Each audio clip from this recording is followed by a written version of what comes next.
Et alors pour en parler, on accueille en plateau Édouard Salsas. Bonsoir, merci Bonsoir. d'avoir accepté l'invitation. Vous êtes avocat spécialiste de l'arbitrage international au barreau de Paris et de Madrid.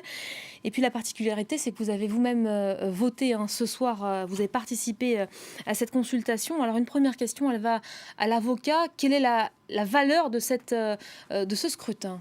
La valeur du vote d'aujourd'hui est presque symbolique. Ça s'assimilerait à un sondage. Il faut quand même rappeler que le gouvernement catalan a demandé l'hiver dernier à convoquer un référendum. Le Parlement espagnol a refusé. Dans un deuxième temps, en septembre dernier, ils ont essayé de convoquer une consultation populaire qui était différente d'un référendum. Ça a été, on a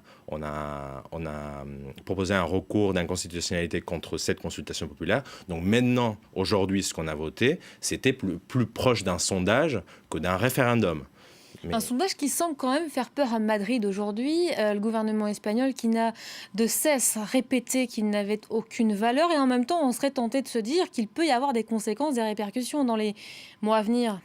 Évidemment, une chose, c'est la valeur juridique que les actes ont, et l'autre chose, c'est la valeur politique. Il y a quand même plusieurs années qu'on a vu le 11 septembre, que c'est le jour national de la Catalogne, on a vu des millions de personnes manifester dans la rue pour leur droit à décider leur futur, pour leur droit à qu'on entende leur voix, à pouvoir participer à un référendum avec des conséquences légales, donc avec des conséquences juridiques. Aujourd'hui, il y a un vote qui est plus un sondage qu'un référendum, mais il y a quand même 2 millions de personnes qui se sont déplacées. Ces 2 millions de personnes À 18h, le chiffre va encore bouger. Ouais. Le chiffre va encore bouger, mais en tout cas, ce qu'on sait, qu'il y a énormément de gens qui veulent voir leur voix entendue sur cette Justement, affaire. qu'est-ce qu'il représentait ce scrutin du jour pour les Catalans ? Je pense qu'il y avait beaucoup d'émotions aujourd'hui. Moi, les images que j'ai vues, des gens en train de faire la queue devant les collèges électoraux, des gens qui pleuraient à 8 h du matin, les gens étaient déjà là. Il y a beaucoup de symbolisme. C'est une revendication d'une partie de la population de la Catalogne. Il faut quand même rappeler que c'est une partie.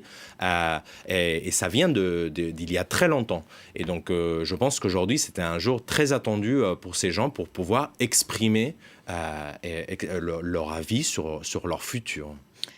Quel risque pour l'avenir à l'issue de ce scrutin? On attend évidemment des résultats, d'en savoir davantage sur quoi ça pourrait conduire. Certains parlent de déclaration d'indépendance unilatérale. C'est une option qui pourrait arriver? Je pense qu'à court terme, le gouvernement catalan n'est pas prêt pour faire une déclaration unilatérale d'indépendance. Ce qui est clair, c'est que le gouvernement central espagnol a échoué dans sa stratégie de nier l'évidence, nier qu'il y avait un problème, nier qu'il y avait un besoin d'établir un dialogue.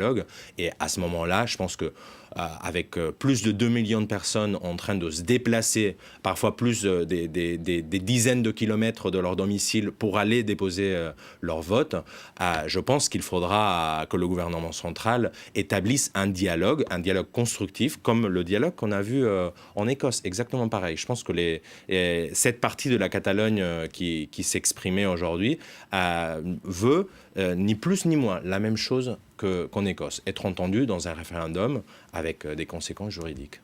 Voilà, on va continuer évidemment à suivre ces résultats et ce chiffre de la participation évidemment très important qu'on connaîtra peut-être probablement dans la soirée. Merci beaucoup Édouard Salsas d'avoir été notre invité.